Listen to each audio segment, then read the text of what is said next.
Have you ever wondered what the difference is between grasshoppers and locusts?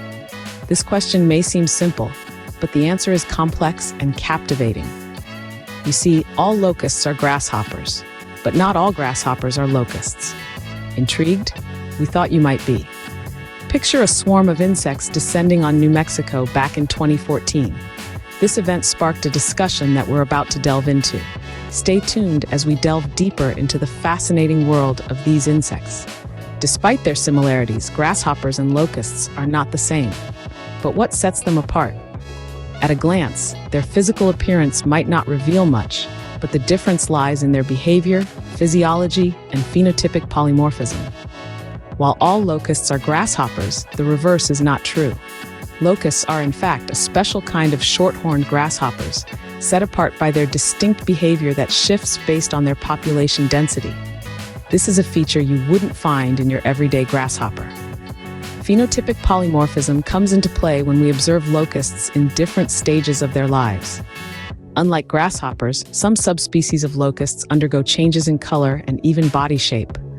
But the most defining feature of a locust is its propensity to swarm, a characteristic known as the gregarious phase. This mass grouping together is what unmistakably identifies a subspecies of grasshopper as a locust. Now, here's a fun fact. Out of more than 12,000 known grasshopper species worldwide, only about a dozen show pronounced behavioral and morphological differences that set them apart as locusts. This swarming behavior, a trademark of locusts, is actually a relatively recent phenomenon in grasshopper evolution. So the next time you see a swarm, you'll know whether it's a group of locusts or just grasshoppers. And with that, you're a step closer to becoming an insect expert. In 2014, a unique event occurred in New Mexico that blurred the lines between grasshoppers and locusts. This was a year that witnessed an unusual swarm, a spectacle that left scientists and locals alike scratching their heads in wonder and a little bit of trepidation.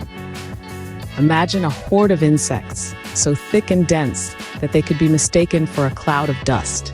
They were everywhere, hopping into homes and garages, splattering windshields and grills, and causing a nuisance by flying into people's faces while they were walking, running, or biking. But unlike the locust swarms we've discussed, this was not a group of gregarious grasshoppers transformed into locusts.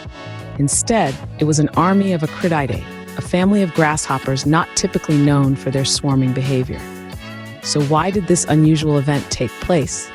The answer lies in a combination of factors that created a perfect storm for these grasshoppers. The previous year, New Mexico had experienced a particularly heavy monsoon season. This, coupled with a dry winter, resulted in the ideal conditions for a population explosion among these typically solitary insects. And explode they did, blanketing the New Mexican landscape in a sea of hopping, hungry grasshoppers. But it's important to remember that despite the swarm, these were not locusts. As entomologist Alexandre Latchininsky pointed out, only a dozen or so out of more than 12,000 described grasshopper species exhibit the behavioral and morphological changes that define locusts.